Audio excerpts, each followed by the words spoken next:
Hello, I'm Moro, and this is my current city. I'm going to be using it as an example to show you my, top things that I wish I knew before I started playing that are useful for, beginners. It's not going to be anything super complicated or crazy. If you end up liking this video, then subscribe, and if you want to see the growth of this whole little town, which I'm playing on hard mode currently on the little map, little teeny tiny map, I do have a series, so check that out if you want to. Okay, let's just get into it. So let's start with the basics. One thing that is very confusing at first is how far you can build. On the bigger maps, you would need to do multiple district centers, and yeah, but this is a little map, so that's not really an issue. But still, build distance is determined by the roads and distance of walking from the main building, right? So I'm going to show you that. For instance, you see this little station, scavenger flag, right? It's very close to the district center, but there's no direct road. So the path that it follows along the shortest road is the way to get there. And so that's going to determine how far you can place anything. If we click on the district center, you'll see a green line. You'll see a green line along the road, and it'll slowly fade and keep following the road, and it'll go all the way up here until, you see, it ends there. It doesn't keep going. That is the final last spot that you could possibly put anything there. You can't build beyond this. The reason I did that, though, is the scavenger flag can still reach over here, which is another thing you should know, is that the flags can be built at the end of their line and still reach beyond the distance of the district. Same thing for farmhouses. If you had a farmhouse built like right here, see, when you start building, you can see the line. You see the line? The green line is there, but it reaches all the way up on that plateau. So it really only matters for the entrance of the building as far as how far away it can be in your current district. Now, because that's the limit, if we wanted to build up here, up top, we would have to build some sort of path up there that's shorter. So instead of going all the way around there, for instance, like we can just build that. We could build that, and now it'll actually provide a much shorter path. All right, so see, that's built now. And you can see the path now extends past there. It's still red because we're going all the way around here. But if we really wanted to, I could just build a road right here with the stairs, and it would reach up here super easy. Now, it's up to you if it's worth the materials and the space, but even if we extend the road like that way, look, it still reaches. But that'll be the max there, you see? But it did extend from here all the way down. So that's how much we gained by cutting out this little turnaround here. So that's something you need to know right away, because as you build things out, it's going to be very important. Along the same idea, you see I have a path going here across the river. Now that was necessary because my builders actually couldn't reach up here because we're building this giant damn reservoir thing, and they couldn't make it all the way up. So I had to build this path across there in order for them to go right from the district center and straight across and around to over here. You see? Because before I had them going around this path, and now makes that obsolete. That's still, they still use it for other stuff, but it's just not as important. So that's something to consider. Also, if you're having like we have housing on this side of the river, and there are people that work over here and go back and forth, having these paths shortens their route for work. So their efficiency will go up tremendously if you keep that in mind. Other things to know are where you place your storages. So for instance, if my logs are all over here, I have a bunch of storage here, right? Which is right near where I'm planting all my trees. So they'll cut them down, they'll bring them into their stands, the lumberjack flags, and the haulers will take them from there and bring them into these storages. And because it's close, they'll be able to do that really fast. The other aspect of it is my industry is right here. So if I want my industry operating at peak efficiency, you want their raw materials nearby. So you want logs. See, like this guy's going, he's bringing a log into the lumber mill, and he's going to make that into planks. So depending on where your storages are for the logs, you will see a difference in the productivity of the building. You see, this building doesn't have a lot of productivity. It's pretty low. Now, part of the reason is because there just aren't that many logs, and he's spending more time going and grabbing logs and coming back. If this thing was full and my haulers were bringing logs constantly into there, the productivity would be a lot higher. It also depends on how much power you have going. Because if your power's not working all the way, your efficiency's not high, then that can affect it too. But But the path for each worker should be considered from their material source, because it will make a big effect on everything. Like if the gear workshops are near the lumber mills, they will work a lot better because they don't have to go very far. So you got to consider that when you're building them out. The other thing to think about is, as far as storage goes, is where you're building. So if I had a lot of logs right now, this log pile would be very full. And so when my beavers go to build this dam, they can just go right here. They can go and grab and build and grab and build and grab and build, instead of having to go all the way across the map every single time they need to get a log. And you can have haulers working to bring stuff from the log piles over here over to here. So you can set a stock. Desired stock for these, for instance, are 180, right, for that station, because I want it full as much of the time as possible. Whereas the desired for these guys is lower. See, I set it to only 50. So once these guys all have 50 logs, all of the logs will go straight over here. You got to think about production lines. I mean, this isn't a strictly, production-based game in, like more complicated games that involve that, but it is something to think about. Things will get done a lot faster if they spend less time traveling to do it. That also applies to end goods. So for instance, like I said about the lumber mills and the planks, see, I have a small warehouse here so that when they make planks, because there's limited storage in each building, you have to look at how much each building can store. So like each lumber mill can only store 13 planks at a time. Gear workshop only stores 8. It can only hold 8. So if you're full on 8, if it fills up and there's nowhere for that to go, it will just stop working because it's full up. So that's why placing a small warehouse nearby is very useful. And along the line of talking about the small warehouse is a very, very useful size. So if you look at it, it is actually the size of most of the buildings that you're handling. So even though I'm not doing it, if you're working on a bigger map and have less space constraints and you plan on doing a lot of building,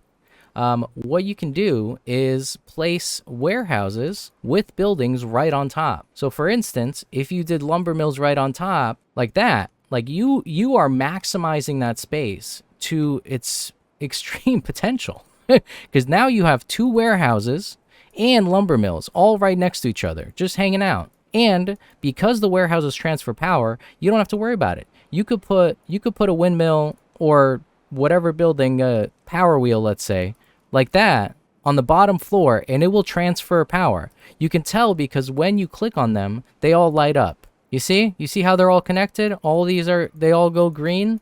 It means they're all connected and they'll transfer power. Those will transfer power. These will transfer power.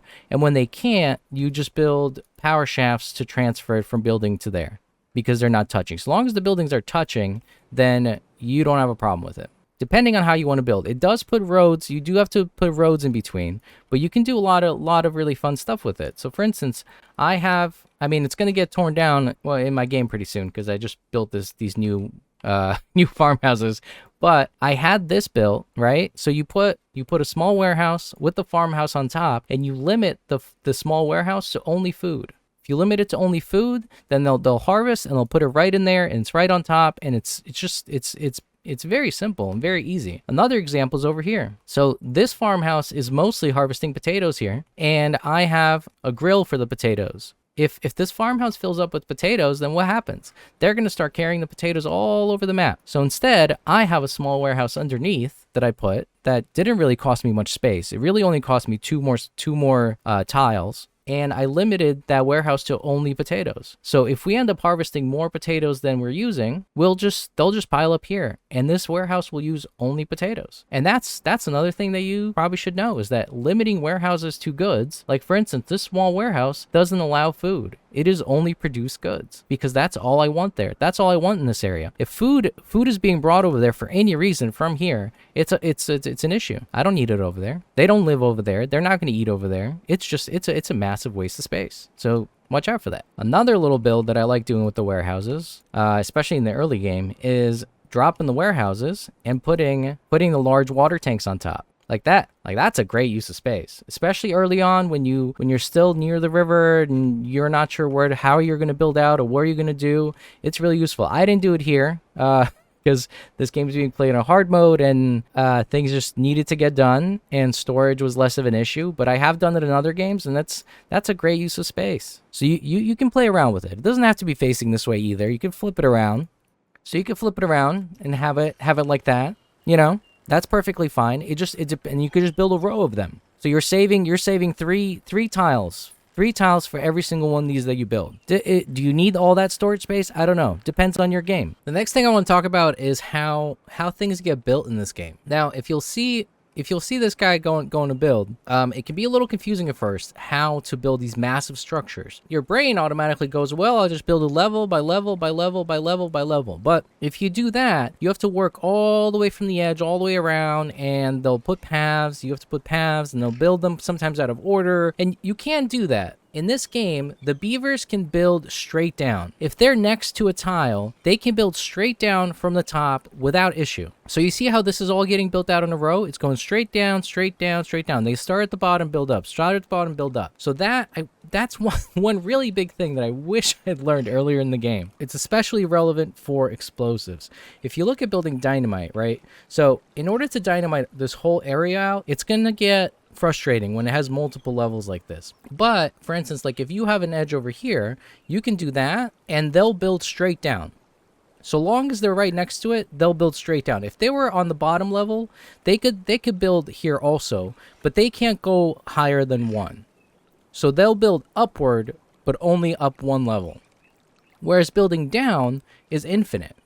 So if I set that to high priority, they'll just come over here and do it without issue. And along the same thought, when it comes to blowing out like your rivers and stuff, like if I wanted to go down another level in this river, I can put that down, and this will actually work because I already have stairs here.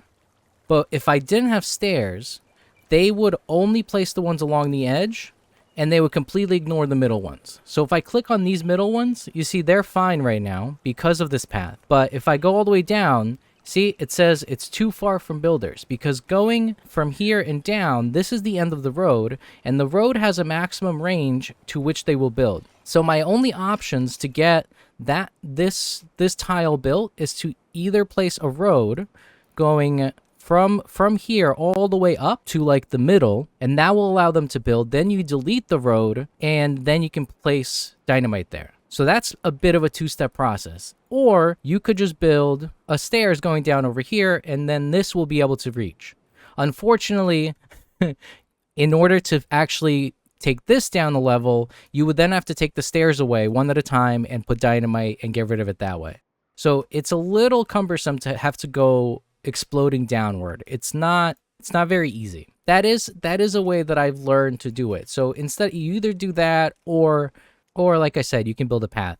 You can build a path from the original stairs, and then see now we don't have that warning that it can't be built. And then once all the dynamite is placed, then you can delete the path and place dynamite in the same position. The other really, really, really major and useful tip is do not blow dynamite until it's all packed. You want the whole level filled, and you want to go down 1 level at a time. So if this, for instance, if this area here is uneven, see, look, they put the dynamite there. So we could explode that right now because they just went straight down. So along the entire edge, you could just blow all that up without issue. So if I, for instance, at some point, I'm going to level this all out. I want to take this down as low as possible to maximize how much water can stay in there. But the way you want to do that is, like, for instance, like this would be fine because that's the highest level. So we could blow that. And then we could place dynamite along the sides also. But the dynamite in the center here, that dynamite won't get placed because there's no path in there. So I'd have to build stairs going down or stairs going over the wall from this side or something. Something would have to happen. So you don't want to blow these side ones until the middle one is built out all the way, because it's just going to create more and more levels, and it's just going to make it more awkward. So really, that's a major thing to learn from from my personal mistakes of frustration and building it out. See, so like if they place these ones, you gotta wait till you get rid of the path, and once they place these ones and they place those, you want to wait till it's all down before you blow the level, so you can keep going down 1 level at a time just to make it easier on yourself. Otherwise, it will get significantly more complicated. All right, the other major thing to talk about is hauling of goods. I know we kind of touched on distance with the roads, but the other thing you have to think about is who is actually doing the hauling. Now, in production buildings, if they need something, the worker will leave and go pick up the goods and come back and then work on it, and then go and get more goods and come back and work on it. Now, that's not very efficient, so it is very useful to have haulers. At first, when you start out, all you have are your main 4 workers in your district center. And you see, it'll say transport good between warehouses when idle. So when they're not building, because they're mainly builders, when they're not building, they'll haul goods. The other thing, I mean, obviously, is a hauling post. Hauling post is great because you can see up here, there's a worker bonus of strength plus 100%. They can carry twice as much as anyone else. And you'll notice those are the guys with the little backpacks. It's these guys. These guys are haulers. So they get little backpacks and they can carry twice as much. Very useful. And it's also useful because it's a bit of a division of labor because they only haul. They don't do anything else. So you can always rely on the hauling post to be hauling stuff between places. The builders' huts they operate in the same way as the main building, and they will also build, but when they're not building, they will transport goods. So you could build these instead of the hauling post, but they will primarily build more so than haul. They also don't get that bonus. Now, one thing that took me a little while to figure out in the game, just because I didn't really notice it, is that when you build lumberjacks, or when you build the scavenger flags, or when you build the gatherer flag that picks the blueberries, you drop them and they do their job, and you turn it off when you don't need it. If like there's no trees to cut, there's only one tree right now, so normally you'd be like, all right, well, I should turn this off, I can use that guy somewhere else. So you would pause all these, right? Now it took me many hours to figure out that the lumberjack flags and the other flags, they haul goods, transport goods. See this check mark? Transport goods between warehouse when idle. So they become haulers when they're not doing anything. Leaving the flags on is actually not a big deal. So you can drop flags and just leave them there. If you have the labor and aren't desperate, it's not the end of the world. They aren't sitting idle. Now, if you look at production buildings like any of these, if they're out of materials, they will sit idle. They're not going to haul. They're not going to haul. They're just going to sit there and do nothing. So for those buildings, if you don't need the resource that they're working on, you might want to turn it off. You know, I mean, that's your call, but it's something to consider. But for the flags, all the flags, lumberjack or the gatherer flag or the scavenger flag, all those can be left on and you don't really have to worry about it because you're not wasting the labor. They will still carry goods for you. All right, another very important thing about hauling is this little button right here. Now, if you'll notice, it says prioritize building by haulers. What does that mean? It means that they will haul the demands or goods of that building before they do anything else. So, for instance, during the wet season, I have all these pumps on and I want these barrels, these tanks full as fast as possible. Now, how do you accomplish that? Well, you either build excessive amounts of pumps, which if you have the room for, then go ahead. It doesn't really matter. Or you have a lot of haulers. Now, if you have a lot of haulers and you have a lot of production buildings and you have a lot of stuff going on, then maybe it's not a big deal. Maybe it'll work out anyway. But for me, there's limited time during the wet season that I don't want to mess around with that, you know? So if you make it a priority, then any time that this building has goods in it, the haulers will go there, grab it, and carry it. Also, it means that the worker doesn't have to leave the building. They can just stay in there and they can stay working constantly. You can see the productivity is really high, always at 0. Water is always going to be at 0 unless the tanks are full, because I have so many haulers that they will always just go and carry the water and haul it, carry and haul it all the time, nonstop. The same thing applies to production buildings. They have the option too. So if you're desperate for lumber or you're desperate for gears, you can tick that, and the haulers will make sure to always stock it full of planks. So then the gear workshop will operate basically at optimal efficiency because there will always be planks, because someone else besides the worker will bring the materials in there and do it. It applies to farmhouses too. It's all building. If you want to make sure you're making bread all the time, you just check the box. Just check the box. Haulers will automatically bring flour and logs here on their own, and the worker doesn't have to worry about it. You see the productivity right here is really low. Why is it low? It's low because he's running to get a log. He's running to get flours. And so he doesn't have time to produce bread. Same thing for the grist mill. Grist mill productivity is 89%. It's a little bit better, but he's still carrying the wheat. He's still grabbing the wheat. So if we make that a priority, that goes up. It improves. Now, can you do this for every single building? I mean, that doesn't really make sense, does it? I mean, what would be the point? If everything's a priority, then nothing's a priority. So you really have to pick and choose, but you can decide what's important to you. One thing that's important early game is dealing with farming. Farming is really important because you're not going to survive off berry patches. And the only way to really make sure that farming is completely efficient is to have 2 separate farmhouses, even if you're not fully stocking the workers, and you have 1 farmhouse harvesting and 1 farmhouse planting. Planting takes a lot less time than harvesting. So you could do like two harvesting and 1 planting. I do both. They'll do either job, but their priority will depend on what you set, and it will matter. Look, if you look at these guys, they're harvesting, and now this spot is empty. You want someone planting that as soon as possible. So if all you have is 1 farmhouse, if you don't want to build a second one or don't have the materials, it's really early in the game, then you want to set the priority to planting. In my experience, it's better. The other thing with farmhouses, like for instance, like right here, right? I only have 1. Now he can reach the potato field over here, and he can reach these carrots up top. I mainly placed them here to work on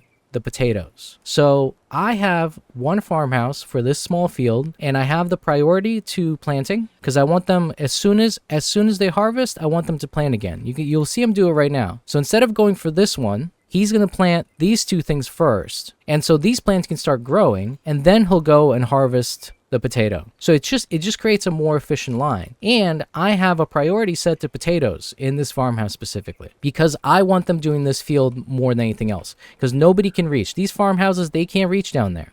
He's the only one that can reach. So I don't want him going over here. So they are always going to make a priority to the potatoes and always pick that and always work over here. The last thing that I want to talk about are the bonuses. The bonuses that your beavers get. Now, their well-being doesn't seemingly really matter. Overall, their well-being score, the total score, doesn't seem to affect anything. Initially, that's how you unlock Iron Teeth, but once you unlock Iron Teeth, I haven't noticed any difference. However, if you look at the stars here, they will make a huge difference. So if they have shelter, their life expectancy goes up and their walking speed is higher. I mean, the bar slowly goes down, goes back up, whatever. It's not really a big deal. So long as the bar is full at all, then you get that bonus effect. So like Zebajin, age 12, who's a farmer and lives in the Triple Lodge, his nutrition is all startup because he's eating carrots, he's eating grilled potatoes, and he's eating bread. He's eating all 3. Now, it's been a while since he had a grilled potato because it's going down. You see, it's almost out,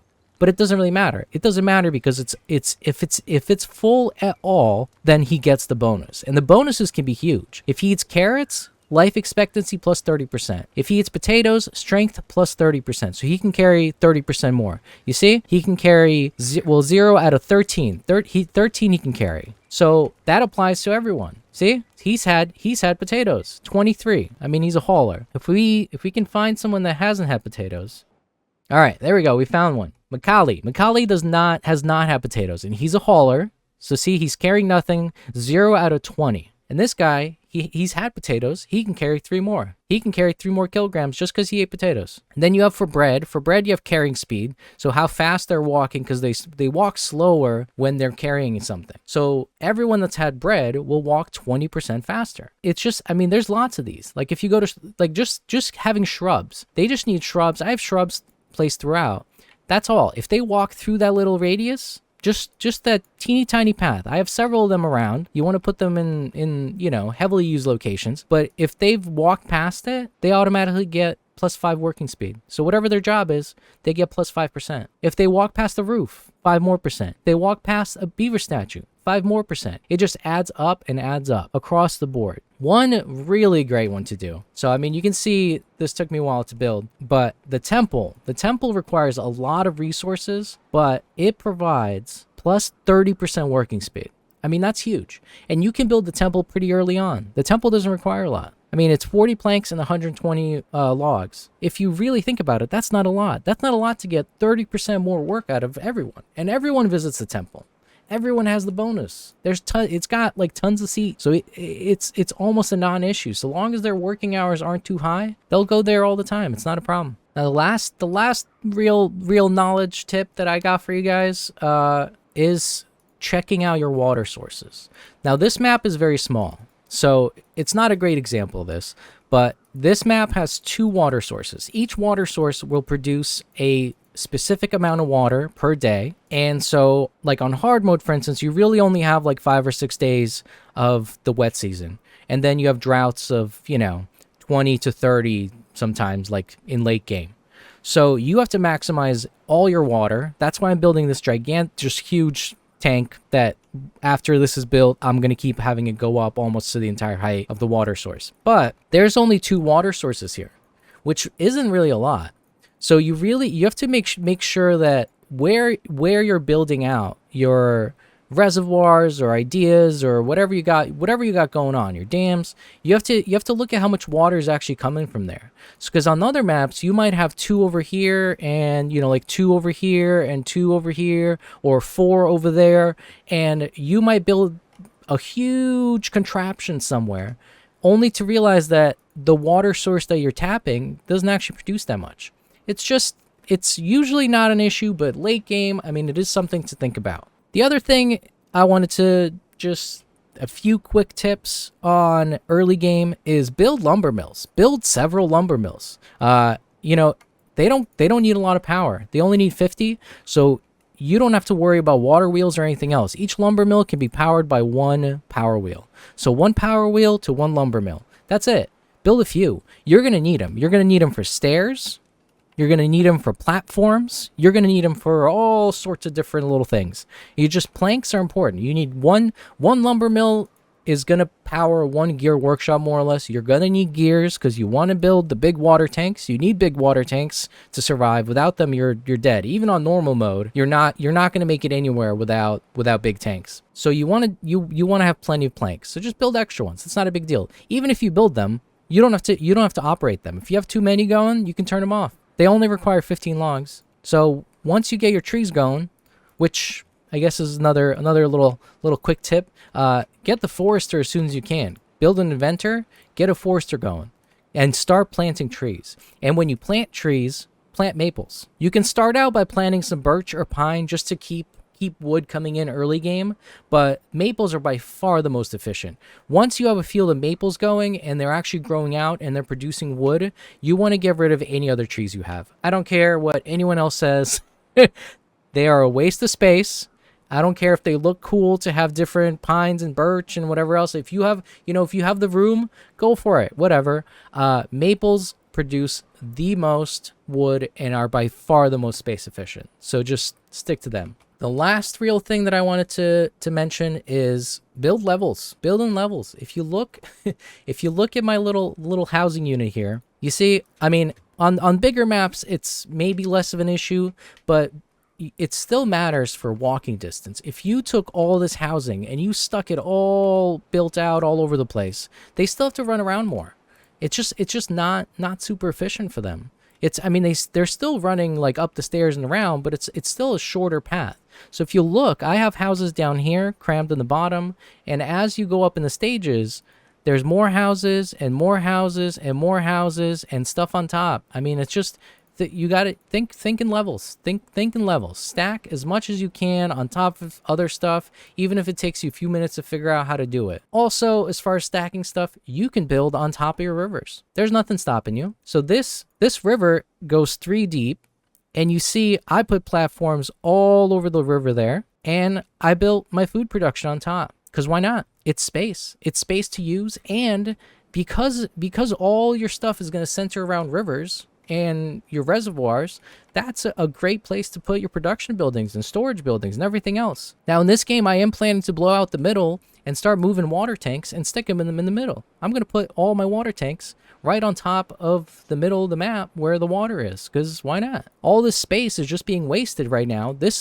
All this space can be farmland right now. And farmland is limited because look, I mean, there's tons of gray area over here. You could build whatever you want. You could put the water tanks or anything else over there, sure.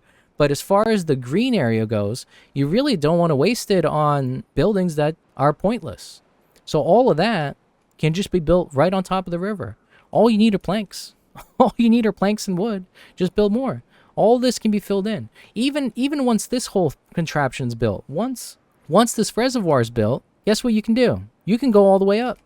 You can go all the way up. Just stack them. Stack them and you can put water pumps on top if you want. Whatever you want. You could put housing. You could give them a nice little villa. Look at that. Overseeing everything. Whatever you want. Don't waste the space. Build up and seal it off. Make a floor, put all of your stuff up here if you want. Put whatever you want. Because otherwise you're just wasting it. There's no point. There's no point in sitting. Once you're done with the build, fill it in. Fill it in with platforms. It's going to cost you a lot of planks, a lot of wood, but who cares? You have wood. If you don't have enough wood, just plant more wood, you know? I mean, that's to me, that's the fun in the game, is figuring out this kind of stuff.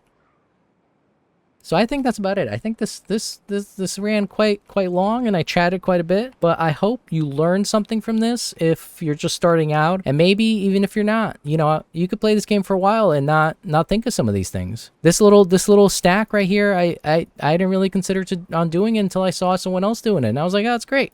That's a great idea, you know, and then all of a sudden you start thinking of other ways, other things you can stack on top of themselves. So it's just little stuff like that you have to keep in mind and think about. So I hope some of this was helpful. If it was, then, you know, I'll try and make some more of these. And if you want to see more of what I did with this city or anything else, then, you know, check out my series. Subscribe if you feel like it. And if not, I hope you got something out of this. So I'm Moro, and I hope you have a great day.